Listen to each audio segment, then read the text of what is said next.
العالمين الرحمن الرحيم مالك يوم الدين إياك نعبد وإياك نستعين اهدنا الصراط المستقيم صراط الذين أنعمت عليهم غير المغضوب عليهم ولا الضالين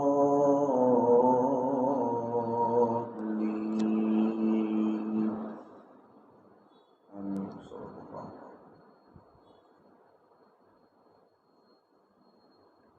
قابل قدر دینی ایمانی بزرگوں، عزیز نوجوان ساتھیوں،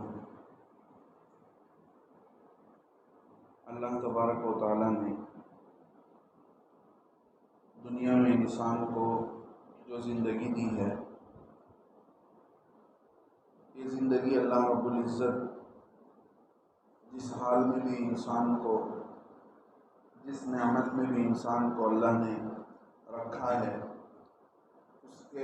اسی حال میں، اسی شکل میں، اسی زندگی میں اللہ رب العزت امتحان لینا چاہتے ہیں اور یہ دیکھنا چاہتے ہیں کہ میرا بندہ اس دنیا کی زندگی میں دنیا کی چیزوں کو استعمال کرتے ہوئے، دنیا سے فائدہ اٹھاتے ہوئے میرے احکامات کو کیسے بجا لاتا ہے، میری باتوں پر کیسے عمل کرتا ہے اور پیارے آقا محمد رسول اللہ صلی اللہ علیہ وسلم کے راستے پر کیسے چلتا ہے۔ دنیا سے فائدہ اٹھانے کے لیے اور دنیا میں صحیح زندگی گزارنے کے لیے انسان کو 3 چیزوں کی ضرورت پڑتی ہے۔ دنیا کے اندر زندگی گزارنے کے لیے سب سے پہلی چیز جو ہے علم کی ضرورت ہے۔ آدمی جانے گا نہیں، آدمی سمجھے گا نہیں، تو بنا سمجھے کے، بنا جانے کے آدمی کو دنیا میں رہنے کا طریقہ اور زندگی گزارنے کا ڈھنگ نہیں معلوم ہو سکتا ہے۔ آدمی کے پاس کیسے علم آ جائے، آدمی کے پاس کیسے علم پہنچے، اس کے 3 راستے ہیں۔ سب سے پہلا راستہ، اللہ رب العزت نے انسان کو کہ جسم کے اندر 5 چیزیں دی ہیں۔ سب سے پہلی چیز آدمی دیکھ سکتا ہے، دیکھ کر معلوم کر لیتا ہے کہ جو سامنے دیوار ہے، اس دیوار پر پتھر بھی لگا ہوا ہے اور سوئچ باکس بھی لگا ہوا ہے، اور یہاں پر جو ہے آدمی دیکھ کر معلوم کر لیتا ہے کہ یہاں کھڑکی بھی لگی ہوئی ہے، اور کچھ چیزیں آدمی معلوم کرتا ہے، چھو کر معلوم کرتا ہے، چھو کر کے اسے معلوم ہوتا ہے کہ یہ چیز کپڑا ہے، یہ چیز پتھر ہے۔ 2 چیز ہوئی، ایک آنکھ سے علم حاصل کرتا ہے، دوسرے نمبر پر چھو کر کے، تیسرے نمبر پر کسی چیز کا علم سن کر کے معلوم کرتا ہے۔ آدمی کو معلوم ہوتا ہے کہ کھانا تازہ ہے کہ باسی ہے، کھانا سڑ گیا ہے کہ کھانا کھانے کے لائق ہے۔ آدمی کو کوئی بھی چیز سن کر معلوم ہوتی ہے۔ 3، چوتھے نمبر پر آدمی حواس سے 5 سن کر کے معلوم کرتا ہے۔ کئی چیزیں ایسی ہیں جو آدمی خود سنتا پڑھتا نہیں ہے، لیکن کئی ساری باتوں کو سن لیتا ہے، تو سننے کے راستے سے بھی اسے علم معلوم ہوتا ہے۔ اور اسی طرح زبان سے کوئی بھی چیز آدمی پڑھتا ہے، بولتا ہے، سنتا ہے، پڑھتا ہے اور یاد کر لیتا ہے۔ یہ چیزیں ہیں جن سے آدمی کو علم حاصل ہوتا ہے۔ حواس سے 5 جن کو کہا جاتا ہے، سننے کی طاقت، سننے کی طاقت، اور نمبر 2 سونگھنے کی طاقت، دیکھنے کی طاقت، بولنے کی طاقت اور چھونے کی طاقت۔ ان چیزوں سے آدمی کو علم حاصل ہوتا ہے۔ اور اس کے علاوہ بھی علم آدمی کو عقل کے ذریعے سے معلوم ہوتا ہے۔ مثال کے طور پر آدمی یہ معلوم کرے کہ یہ دیوار پر کیا رنگ لگا ہوا ہے، تو آدمی کو معلوم دیکھ کر تو معلوم ہو جاتا ہے کہ نیچے پتھر لگا ہوا ہے، اوپر جو ہے سفید پینٹ مارا ہوا ہے۔ لیکن آدمی کو یہ نہیں معلوم ہے کہ یہ پتھر لگانے والا کون ہے اور اس دیوار کو اور اس چھت کو کس نے لگایا ہے؟ اس کے لیے عقل کی ضرورت پڑتی ہے. آدمی عقل میں ایک دوسرے کا محتاج ہوگا، لوگوں سے معلوم کرے گا، سوچے گا تو اسے معلوم ہوگا کہ فلاں مستری نے بنایا ہے، فلاں معمار نے لگایا ہے. تو کچھ چیزیں ایسی ہیں جہاں پر حواس سے خمسہ، یہ 5 چیزوں کا کام ہوتا ہے، وہاں پر عقل کا کام نہیں ہوتا ہے. بعض جگہ ایسی ہیں جہاں پر عقل کام کرتا ہے، یہ 5 چیزیں کام نہیں کرتی ہیں. مثال کے طور پر یہی دیوار لے لیں آپ. اس دیوار کو چھو کر کے آدمی کو معلوم نہیں ہوگا کہ اس دیوار کا بنانے والا کون ہے، بلکہ آدمی کو دوسرے طریقے سے معلوم کرنا پڑے گا. یا آدمی اس دیوار کا رنگ معلوم کرنا چاہتا ہے تو آنکھ بند کر کے کبھی اس دیوار کا رنگ معلوم نہیں کر سکتا ہے، اسے ضرورت پڑے گی کہ دیکھنا پڑے گا، دیکھنے سے ہی اسے معلوم ہوگا. جہاں ضرورت ان 5 چیزوں کی پڑتی ہے وہاں ان 5 چیزوں کے ساتھ آدمی کو علم حاصل ہوتا ہے. ان 5 چیزوں سے ہٹ کر عقل کا راستہ ہے، عقل کے ذریعے سے بھی آدمی کو علم حاصل ہوتا ہے.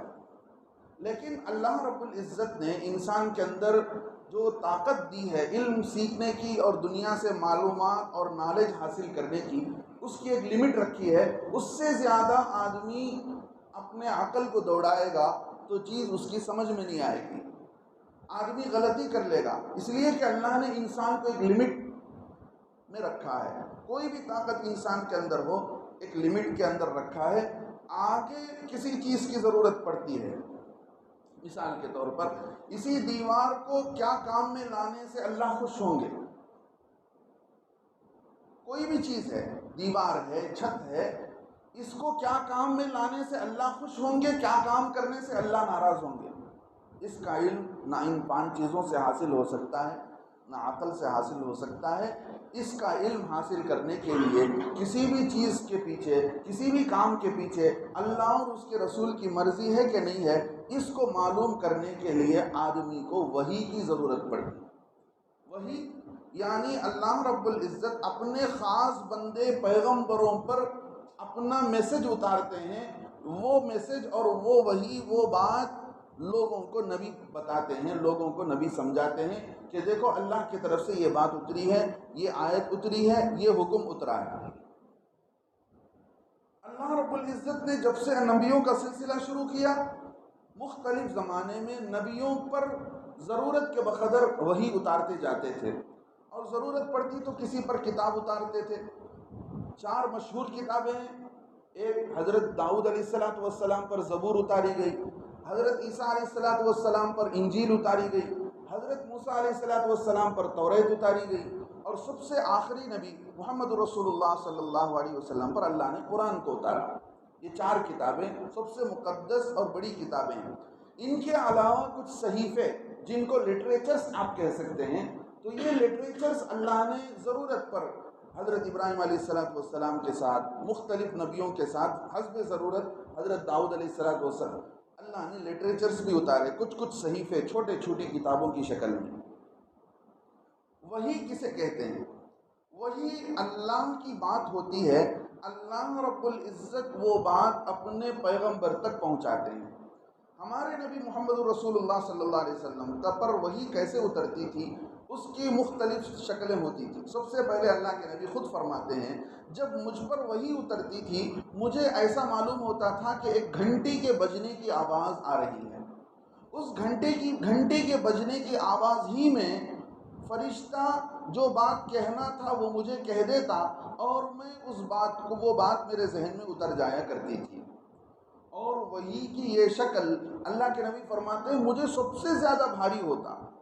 اللہ کے نبی علیہ السلام کسی خچر پر بیٹھے ہوئے ہیں، تو وہ خچر، وہ اونٹ، جب وہی اللہ کے نبی علیہ السلام پر اتاری جاتی، قرآن کی آیت اتاری جاتی، اتنا وزنی ہو جاتا ہے. اللہ کے نبی علیہ السلام کا بدن اتنا وزنی ہو جاتا، آپ صلی اللہ علیہ وسلم گھبرا کر پسینہ پسینہ ہو جاتے تھے.